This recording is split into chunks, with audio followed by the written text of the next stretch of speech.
اعوذ باللہ من الشیطان الرجیم بسم اللہ الرحمن الرحیم وبہ نستعین وہو خیر ناصر ومعین رب یسر ولا تعسر وتمم بالخیر اللہم صل علی فاطمۃ وابیہا وبعلہا وبنیہا وسر المستودع فیہا بعدد ما احاط بہ علمک اللہم صل علی محمد وآل محمد اما بعد۔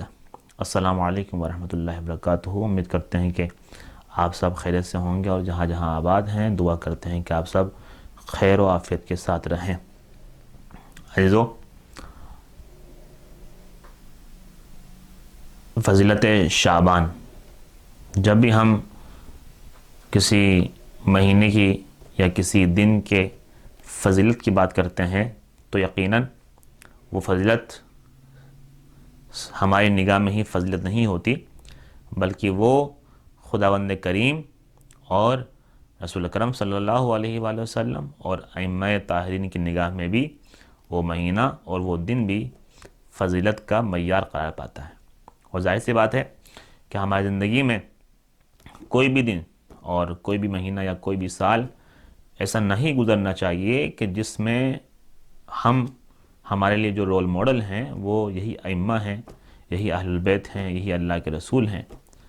ہمیں یہ کوشش کرنی چاہیے کہ ہمارے ایام، ہمارے مہینے اور ہمارے سال انہی کے اقوال زرین سے اور انہی کے روایتوں سے ہم اپنے دن کی ابتدا کریں اور انہی کی روایتوں سے ہم اپنے دن کا اختتام کریں۔ عزیزو، آج کا موضوع جو ہمارے پاس ہے وہ ہے فضیلت ماہ شعبان۔ جیسا کہ آپ جانتے ہیں اور کئی مرتبہ آپ علماء کی محافل اور مجالس میں سنتے بھی ہوں گے کہ شعبان المعظم کا مہینہ پروردگار عالم نے اس مہینے کو، رجب کے مہینے کو اپنے سے منسوب کیا، اور ہمیں روایتوں میں ملتا ہے کہ اللہ کے رسول شعبان کو مہینہ اپنا مہینہ قرار دے رہے ہیں۔ اور روایت بھی اذان گرامی یہی کہتی ہے کہ رجب کا مہینہ خدا کا مہینہ ہے، شعبان اللہ کے رسول فرما رہے ہیں کہ یہ میرا مہینہ ہے، اور رمضان میری امت کا مہینہ ہے۔ اور یہ بہت فضیلت والا مہینہ ہے اذان گرامی، کہ جس میں روایتوں میں یہ کہا جاتا ہے کہ اللہ کے رسول اس مہینے لگاتار روزے رکھا کرتے تھے اور اس مہینے کے روزوں کو رمضان کے روزوں سے ملا دیا کرتے تھے۔ اور اللہ کے رسول فرماتے ہیں کہ شعبان میرا مہینہ ہے، جو شخص اس مہینے میں روزہ رکھے گا اس پر بہشت واجب ہوگا۔ اور حضرت امام صادق علیہ السلام سے روایت ہے، اللہم صلی علی محمد وآل محمد، کہ جب ماہ شعبان داخل ہوتا تھا تو امام زین العابدین سید سجاد علیہ السلام اپنے اصحاب کو جمع کرتے تھے اور فرماتے تھے کہ اے میرے اصحاب، تم کو معلوم ہے کہ یہ کون سا مہینہ ہے؟ یہ شعبان کا مہینہ ہے۔ اور رسول خدا فرماتے تھے کہ یہ میرا مہینہ ہے تو اس ماہ میں روزہ رکھو، پیغمبر کی محبت کے لیے اور اپنے پروردگار کی جانب تقرب کے لیے۔ قسم ہے، یہ جو الفاظ زنگرمی میں آپ کے سامنے پیش کر رہا ہوں، یہ امام زین العابدین کے الفاظ ہیں کہ قسم ہے اس خدا کی جس کے قبضہ قدرت میں علی ابن الحسین کی جان ہے، میں نے اپنے پدر بزرگوار حضرت امام حسین ابن علی سے سنا ہے کہ انہوں نے فرمایا کہ میں نے امیر المؤمنین حضرت علی ابن ابی طالب سے سنا ہے کہ جو شخص شعبان میں روزہ رکھے۔ عزیزان گرامی، آپ ذرا ان روایتوں میں جو راویان ہیں ان کے ذرا آپ نام دیکھیں کہ یہی اس فرقہ، یہی اسی دین کی حقانیت کے لیے یہی کافی ہے کہ اس روایت میں ہمارے پاس اکثر روایتوں میں راویان حدیث معصوم ہیں، جس کا تذکرہ آپ حدیث سلسلۃ الذہب کے لے لیجئے، یا جس طرح سے میں مفاتیح الجنان آپ کے سامنے موجود ہے جس سے میں آپ کا حوالہ دے رہا ہوں، اور جس کے اندر امام زین العابدین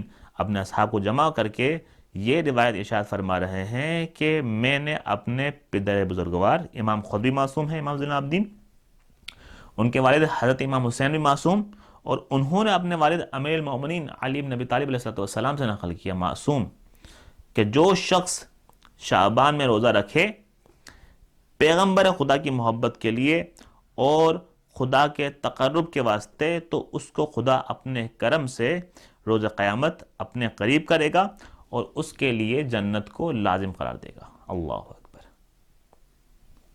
عزیزو، یہ اتنی بڑی فضیلت ہے کہ انسان کو چاہیے کہ وہ اس ماہ میں، اور ماشاءاللہ سے کئی مومنین ایسے ہیں کہ جو رجب، شعبان اور مسلسل روزے رکھتے ہیں، اور ہم دعا کرتے ہیں کہ پروردگار ہمیں بھی ان جیسے مومنوں میں ہمارا بھی شمار فرمائے۔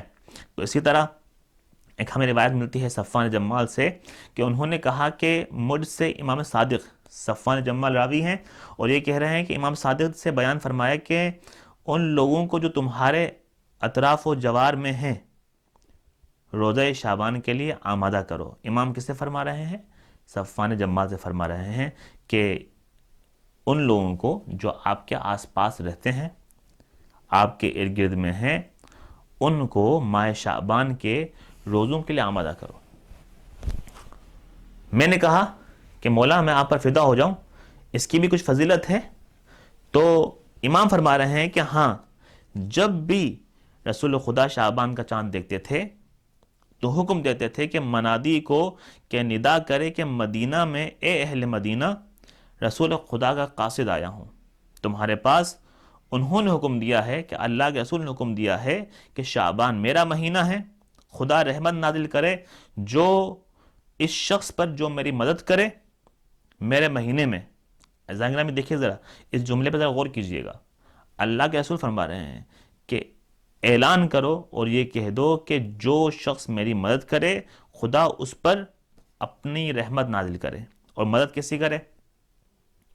میرے مہینے میں، یعنی اس میں روزہ رکھے۔ اگر کوئی اللہ کے رسول کی مدد کرنا چاہتا ہے عزیزان گرامی آج کے دور میں بھی، تو وہ ماہ شعبان میں روزہ رکھے۔ پھر حضرت صادق علیہ السلام نے فرمایا کہ امیر المؤمنین فرماتے تھے کہ مجھ سے شعبان کا روزہ نہیں چھوٹا۔ امام صادق روایت کر رہے ہیں کہ انہوں نے فرمایا کہ امیر المؤمنین یہ فرماتے ہیں کہ انہوں نے ماہ شعبان میں کوئی ایک بھی روزہ نہیں چھوڑا۔ جس زمانے سے رسول خدا کے منادی کو یہ ندا دیتے ہوئے سنا، اور اپنی زندگی کے آخر تک میں نہیں چھوڑوں گا۔ اللہ اکبر۔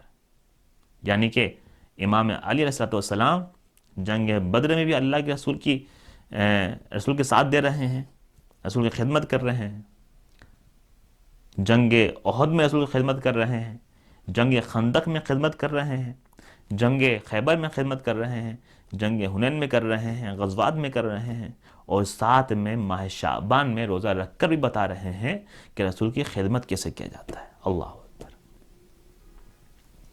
عزیزان گرامی، اسی طرح ہمارے پاس ایک اور روایت موجود ہے۔ اسماعیل ابن عبد الخالق نے روایت کی ہے کہ میں نے امام صادق کے پاس تھا کہ ماہ شعبان کے روزے کا تذکرہ آیا تو فرمایا کہ روزہ شعبان کی فضیلت اتنی ہے کہ یہاں تک کہ اگر کوئی شخص خون حرام کا مرتکب ہوا ہو وہ روزہ رکھ لے تو شعبان میں وہ روزہ رکھ لے تو وہ بھی بخشا جا سکتا ہے۔ اللہ اکبر۔ عزیزان گرامی، یہ بڑا عظیم مہینہ ہے کہ جس مہینے میں امام صادق فرماتے ہیں کہ اگر وہ ایک خون حرام کا مرتکب ہوا ہے اور پروردگار عالم اس کی بخشش کر سکتے ہیں، تو عزیزان گرامی ہم اور آپ کی بخشش کیوں نہیں ہو سکتی؟ کوشش کیجئے، اور خداوند کریم اسی شخص کو پسند فرماتا ہے کہ جو کوشش کرتا ہے۔ عزیزو، ہمارے پاس ماہ شعبان کے دو طریقے کا عمل ہیں، ایک تو اعمال مشترکہ ہیں اور ایک اعمال مخصوصہ ہیں ہمارے پاس۔ انشاءاللہ تعالی ہم آگے آپ کے سامنے دیگر ویڈیوز میں اس کو رفتہ برفتہ آپ تک اس کو پہنچاتے رہیں گے۔ آج کے لیے اتنا ہی، والسلام علیکم ورحمۃ اللہ وبرکاتہ۔